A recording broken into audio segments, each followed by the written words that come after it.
Hello dear student, physics class 10th में आप लोगों को welcome.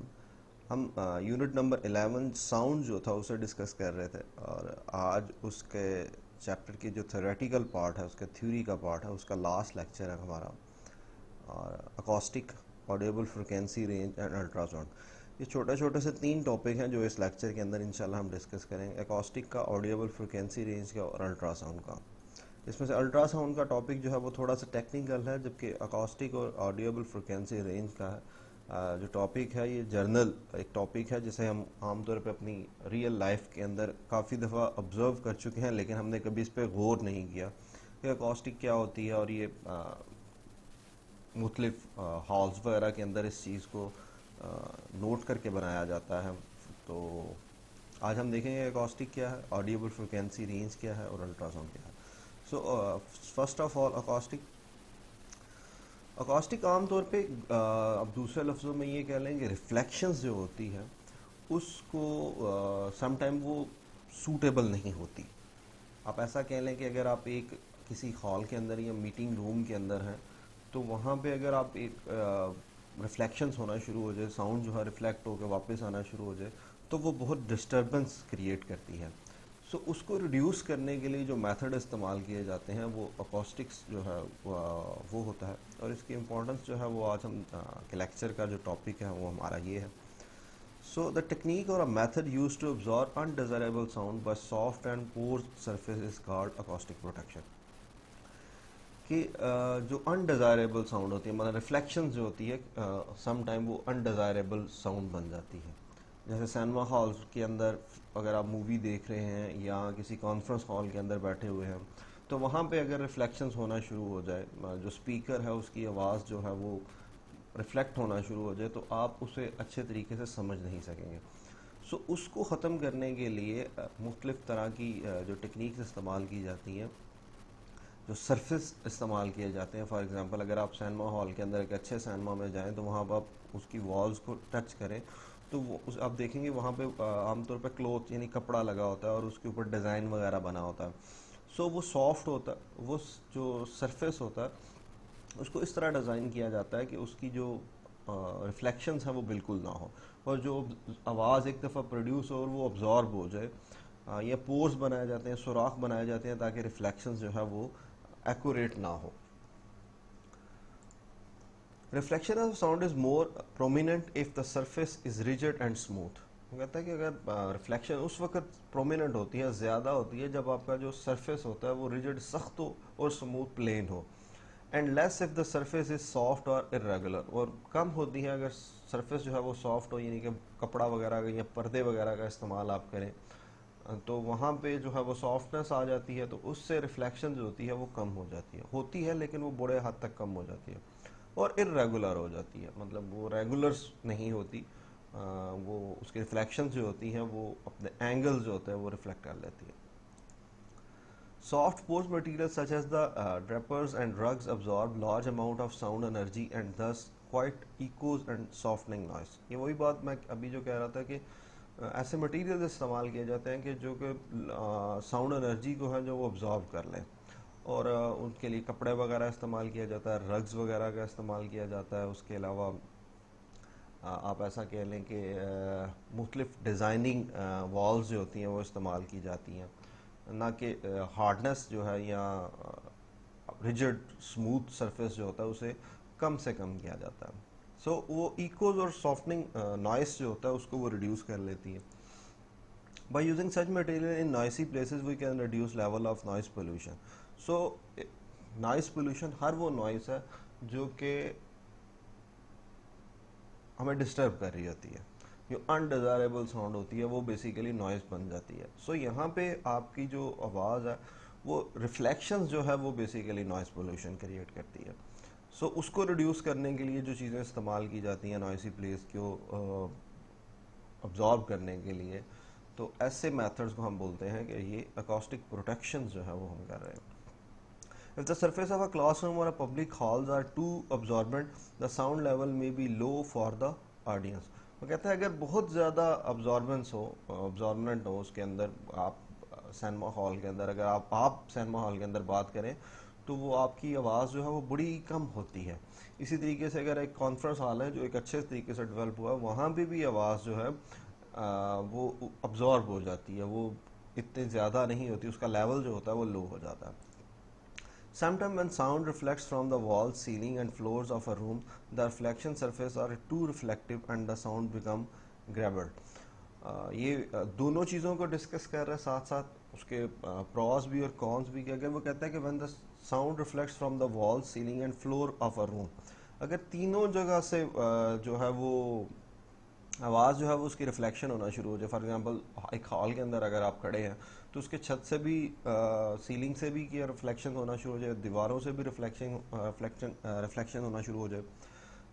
So the are too reflective and the sound become garbled. तो आवाज़ जो होती है वो बिल्कुल ना समझ में आने वाली हो जाती है, वो ग्रैब कर जाती है, मतलब वो पता नहीं चलता कि उस आवाज़ के साउंड के अंदर फॉर एग्जांपल अगर कोई बंदा एक स्पीच कह रहा है तो हम उसे सही तरीके से अंडरस्टैंड नहीं कर सकेंगे।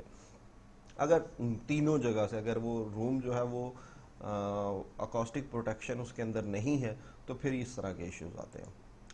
सो आम तौर पे जो सिनेमा हॉल होती है उनकी बैक साइड जो होती है वो आप जो डायग्राम के अंदर देख रहे हैं उससे कर्व फॉर्म में बनाया जाता है। उसका ये फ़ायदा होता है कि फॉर एग्जांपल एक जो साउंड होती है, एक स्पीकर जो है वो यहाँ पे अगर खड़ा हुआ वो बोल रहा है, साउंड उसकी प्रोड्यूस हो रही है, तो जो बैक साइड से रिफ्लेक्शन होती है वो बिल्कुल स्ट्रेट टूवर्ड्स द ऑडियंस चली जाती है।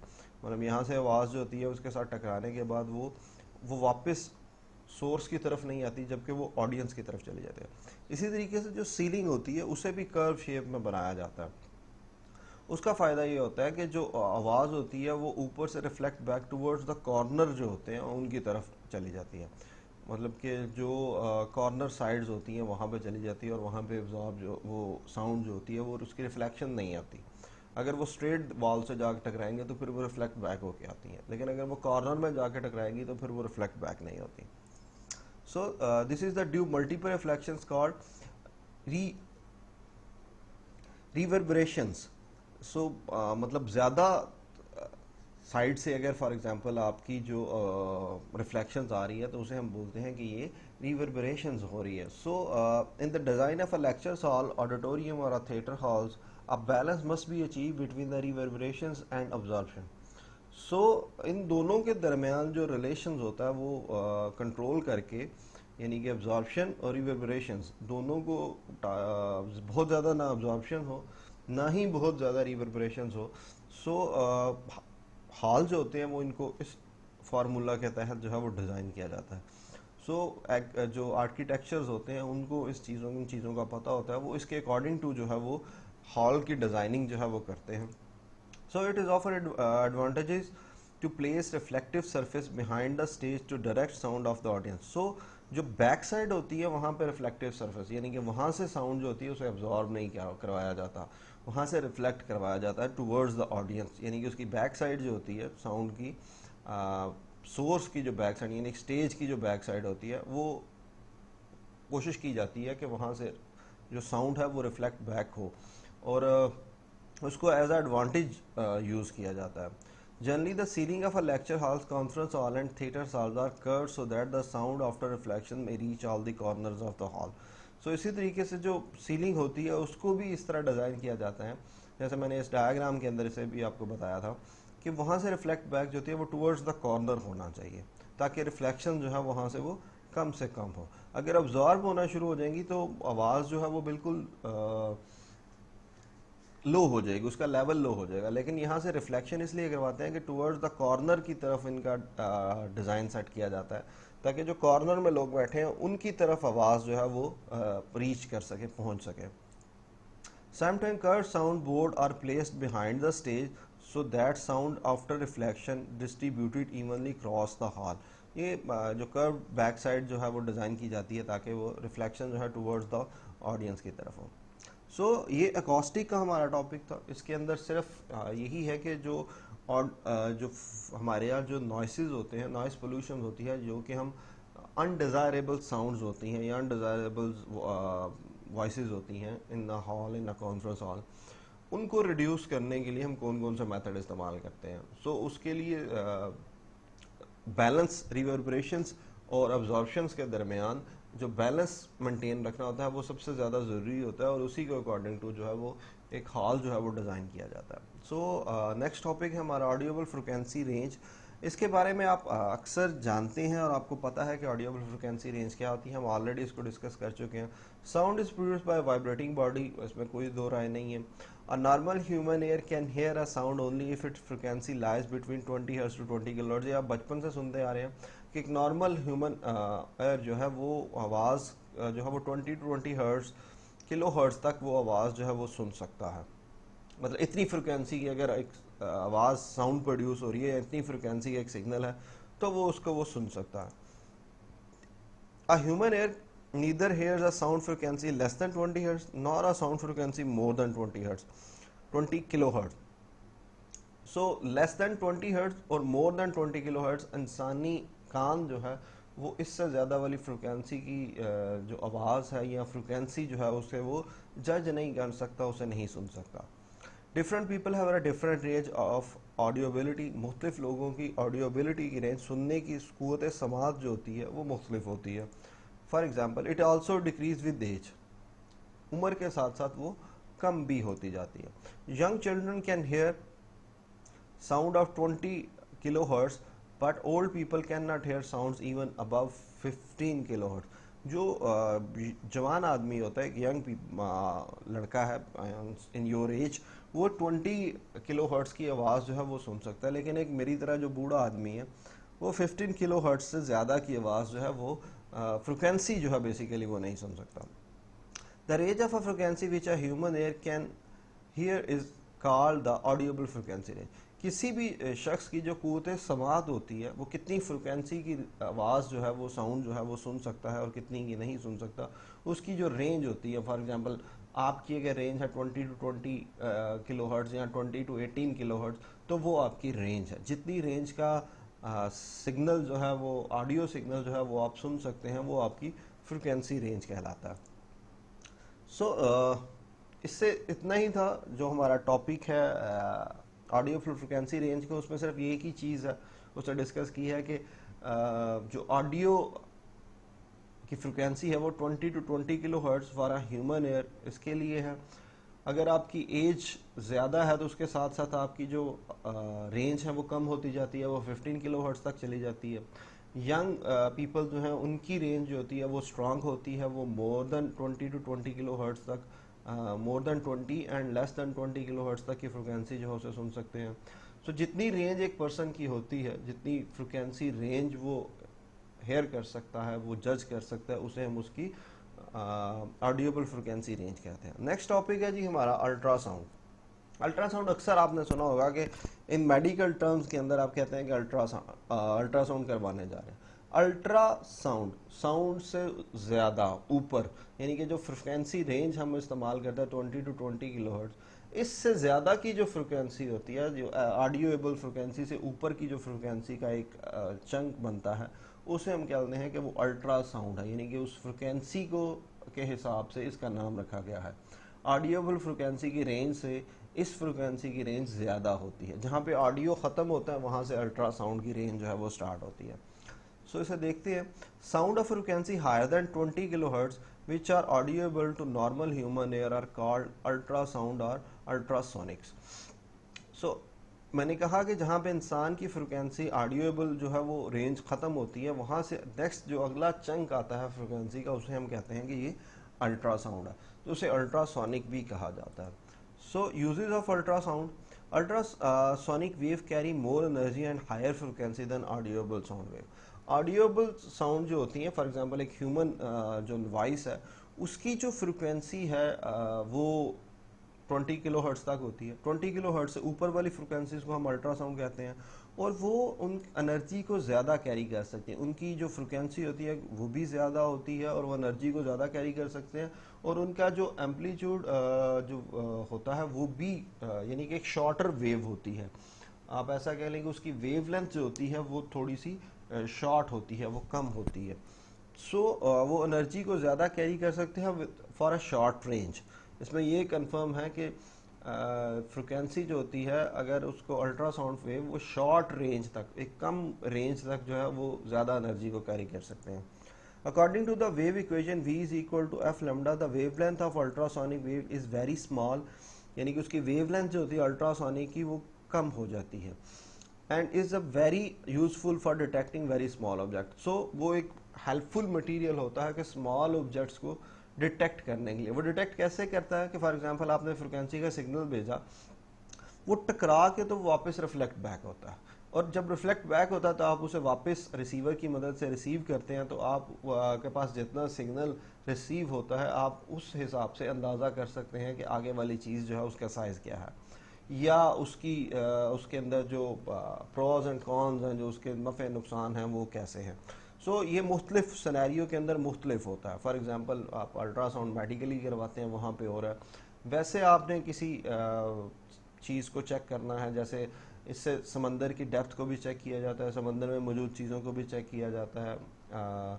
सो इस तरह की जो टेक्निक्स हैं वो मुख्तलिफ टेक्निक्स के अंदर इसके मुख्तलिफ तरह के सिनेरियोज बनते हैं, और उन सिनेरियोज के अकॉर्डिंग टू हम इसको यूज़फुल बनाते हैं। So ultrasonic are utilise in medical and technical fields, यानी ये दोनों फील्ड्स के अंदर, मैंने कहा मेडिकल फील्ड के अंदर भी और टेक्निकल फील्ड के अंदर। फॉर एग्जांपल जैसे मैंने कहा समंदर की तह को मापने के लिए कि वो कितनी गहराई है यहाँ पे, उसके लिए भी इसे इस्तेमाल किया जाता है। इसी तरीके मेडिकल फील्ड में आप अक्सर कहते हैं कि अल्ट्रासाउंड, जैसे आपका जो किडनी है उसका अल्ट्रासाउंड करवाते हैं, वहाँ पर अगर स्टोन वगैरह है तो उसका आपको पता चलता है। So, in the medical field, ultrasonic wave are used to diagnose and treat different ailments. Uh, for diagnosis of different disease, ultrasonic wave are made to enter the human body through the transmitter. Transmitter के through उन्हें body के अंदर enter किया जाता है. These wave are reflected different by different organs, tissues और tumor etc.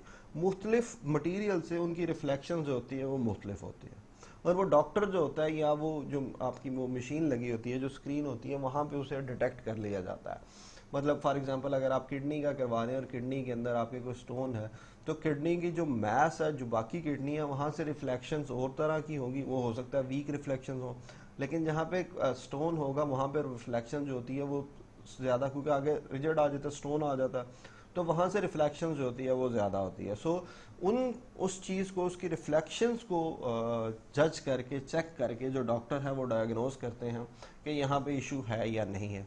इसी तरीके से कैंसर के ट्यूमर या टिश्यूज़ सेल्स होते हैं, अगर फॉर एग्जांपल एक ही टिश्यूज़ हैं स्किन के अंदर, तो वहाँ से रिफ्लेक्शन सेम होगी। अगर कोई टिश्यू जो है वो उसमें ट्यूमर बन चुका हुआ है, तो वहाँ से रिफ्लेक्शन होगी वो थोड़ी सी डिफरेंट होगी। तो सर डॉक्टर उसको डायग्नोज कर लेते हैं कि ये वाली स्किन इतना जो है, ये जो ऑर्गन है ये ठीक है, यहाँ से रिफ्लेक्शन जो है वो ठीक नहीं हो रही। सो उसको वो कहते हैं कि ये वाला यहाँ पे या ट्यूमर है या कोई और इशू है। The reflected waves are then amplified to form an image of the internal organs of the body on the screen. So इसको मल्टीप्लाई करके, यानी कि एक सम ऑफ करके इसको स्क्रीन के ऊपर डिस्प्ले किया जाता है। वो उसके नीचे भी ज़ाहिर है कोई टेक्निकल प्रोग्रामिंग होगी, कोई सिस्टम होगा कि अगर फॉर एग्जांपल सिग्नल इतना आ रहा है तो स्क्रीन ने ये वाला डिस्प्ले देना, अगर सिग्नल इतना आ रहा है तो स्क्रीन ने ये वाला डिस्प्ले देना। सो स्क्रीन जो होती है वो display according to the reflected waves के अकॉर्डिंग टू देती है, और उसकी एक बाकायदा प्रोग्रामिंग करके प्रोग्रामर्स ने उसके अंदर इंस्टॉल किया होता है कि यहाँ से अगर सिग्नल इतना आए तो आपने रिफ्लेक्शन में ये एरिया डार्क देना है, या स्क्रीन के ऊपर एरिया डार्क देना है या लाइट देना है।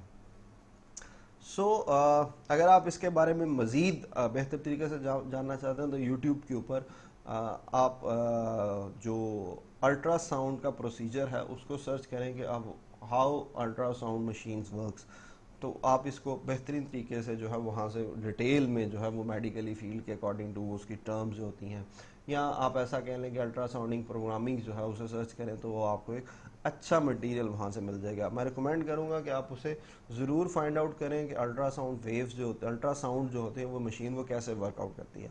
वर्किंग प्रिंसिपल उसका यही है कि जो ट्रांसमीटर के ज़रिए हम वेव बॉडी के अंदर एम्बेड करते हैं, वहाँ से फिर मुख्तलिफ ऑर्गन उनकी रिफ्लेक्शन रिफ्लेक्ट बैक करती हैं, या वो उसके पास थ्रू आउट हो जाती हैं। सो जो आउट हो जाती हैं उनको भी कैसे रीड किया जाता है, और जो रिफ्लेक्ट होती है उनको कैसे रीड किया जाता है। सो बेसिकली जो मेन कॉन्सेप्ट है वो रिफ्लेक्शन का कॉन्सेप्ट है अल्ट्रासाउंड के अंदर, कि वेव जो होती हैं उनकी रिफ्लेक्शन के अकॉर्डिंग टू हम डायग्नोज करते हैं कि इसके अंदर कोई इशू है या नहीं है। Such an image helps in detecting the defects in the organs. तो सो वो जो इमेज बनता है, जो रिफ्लेक्शंस की बेस के ऊपर एक स्क्रीन के ऊपर इमेज बनता है, उससे हम ये डिटेक्ट करते हैं कि कोई डिफेक्ट है ऑर्गन के अंदर या नहीं है। Powerful ultrasound is now being used to remove blood clots formed in the arteries.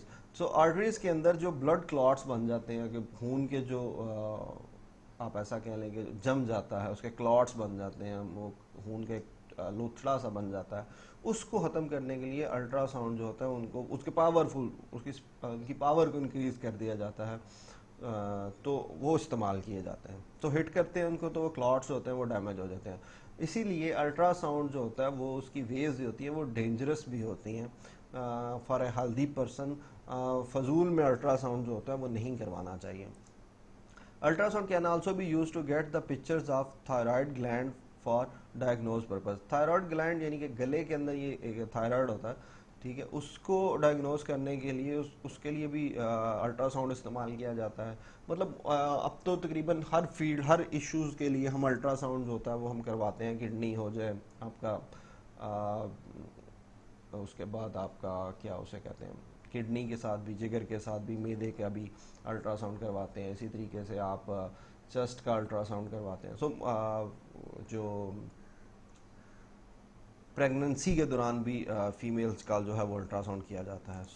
Ultrasound is use to locate under water depth और in use to locating objects laying deep on the ocean floor ETC. ये तो था यहाँ तक इसके medical थे point of view. अब हम टेक्निकल पॉइंट ऑफ व्यू में जाए। मैं जैसे मैंने कहा कि समंदर की डेप्थ वगैरह को नापने के लिए, और ओशन के अंदर, समंदर के अंदर कोई चीज़ है नहीं है, फॉर एग्जांपल जो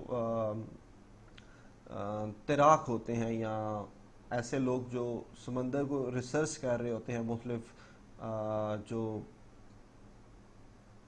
सी फूड के ऊपर या इस तरह की चीज़ें, जो मछलियों के ऊपर रिसर्च कर रहे होते हैं, व्हेल मछलियों के ऊपर रिसर्च कर रहे होते हैं, तो उन्होंने उनकी निशानदेही करने के लिए, उनको फाइंड आउट करने के लिए इसका इस्तेमाल करते हैं। और वो ये फाइंड आउट करते भी हैं कि समंदर की डेप्थ जो है वो कितनी है। आमतौर पे जो बड़े बहरी जहाज़ होते हैं उनके नीचे ये सिस्टम ऑलरेडी इंस्टॉल्ड होता है। वो पहले से उन्हें पता होता है कि फॉर एग्जांपल अब कितनी डेप्थ है समंदर की, यहाँ से आगे जो है वो जहाज़ जा सकता है या नहीं जा सकता। So the technique is called sonar, so sound navigation and ranging. So sound navigation system जो है उसे हम इस्तेमाल करते हैं।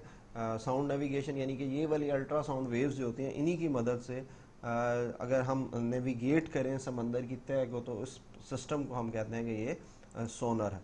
सो the sound wave are sent from a transmitter and receive collect of the reflected sound. यहाँ पे भी मेथड वही है कि साउंड वेव ट्रांसमिट किए जाते हैं और फिर उनको रिसीव किया जाता है। उनकी रिसेप्शन के ऊपर, उनकी रिसीव के ऊपर, फॉर एग्जांपल समंदर के ऊपर एक चीज़ है, ठीक है, समंदर की तह के ऊपर एक मछली है, तो मछली से रिफ्लेक्ट होकर वेव्स जो होती है जल्दी आ जाती हैं। इसी तरीके से जो नीचे उसकी तह के साथ जाके हिट करती हैं उसकी बेस के ऊपर, वहाँ से हिट होकर वापस आती हैं, तो जितना उनको टाइम पीरियड रिक्वायर होता है, फ्रिक्वेंसी का तो हमें पता होता है इतनी फ्रिक्वेंसी की रेंज हम भेज रहे हैं, इतनी वेवलेंथ है इसकी, और उसके बाद वो टकरा के जितनी देर में वापस आती हैं तो उससे हम स्पीड का हमें पता होता है उसकी स्पीड कितनी है, तो डिस्टेंस हम जो है वो कैलकुलेट कर सकते हैं। The time lapses is calculated knowing the speed of a sound in a water. हमें वाटर के अंदर साउंड की स्पीड का आइडिया है, हमें पता है कि साउंड इतना वाटर के अंदर ट्रैवल करता है, उसकी स्पीड ये है।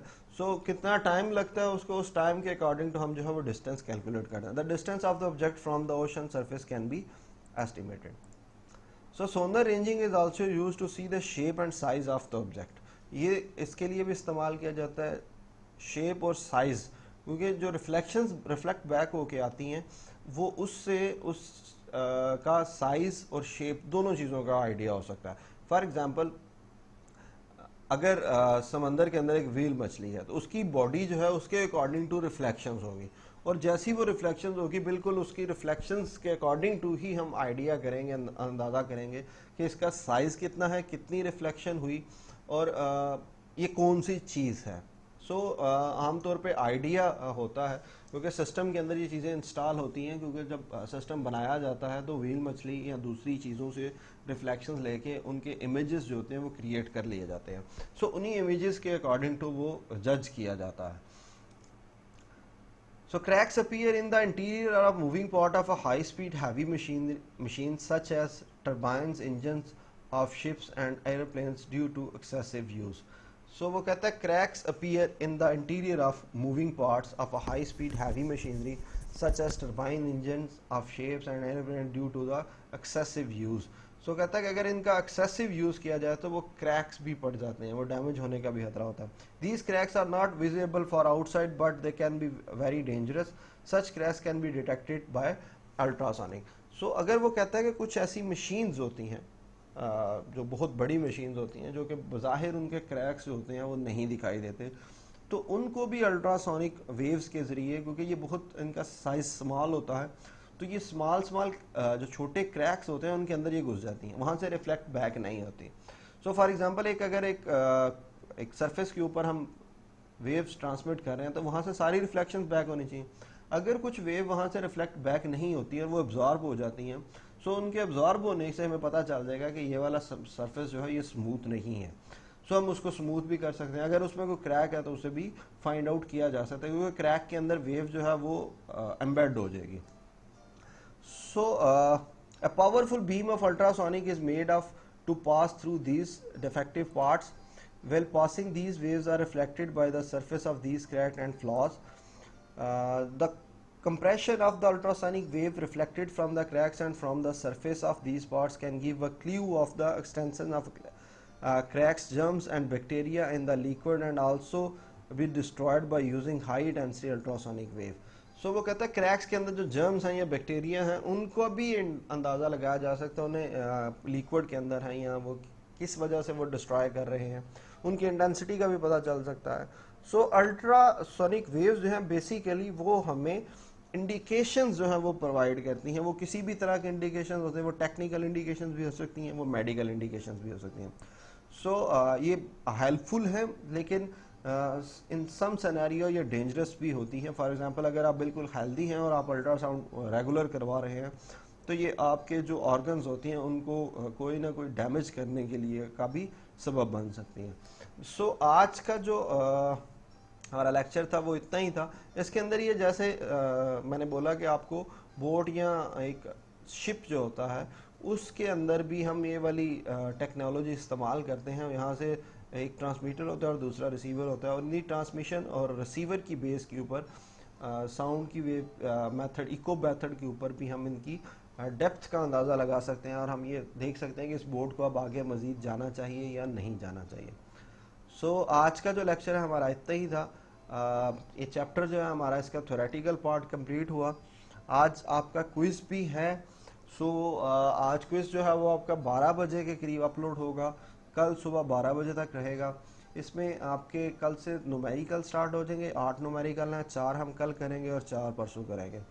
और एक जो इसका मेजर क्विज़ होगा वो इंशाल्लाह फ्राइडे वाले दिन आपका जो क्विज़ होगा इस पूरे चैप्टर से रिकॉर्डिंग और इसकी असाइनमेंट भी आपको दी जाएगी. सो अपना ख्याल रखिएगा, सब्सक्राइब करें ई लर्निंग को और क्लिक करें बेल आइकन को, ताकि आपको पहले से ही ये लेक्चर मिल जाए और आप इसे सुन सकें. और अगर आप सारे लेक्चर सुनना चाहें तो सब्सक्राइब ई लर्निंग के ऊपर आप जाएं, वहाँ पे बायोलॉजी, केमिस्ट्री, फिज़िक्स, मैथ सभी के लेक्चर जो हैं वो अवेलेबल हैं. सो अपना ख्याल रखिएगा. Take care. अल्लाह हाफ़िज़.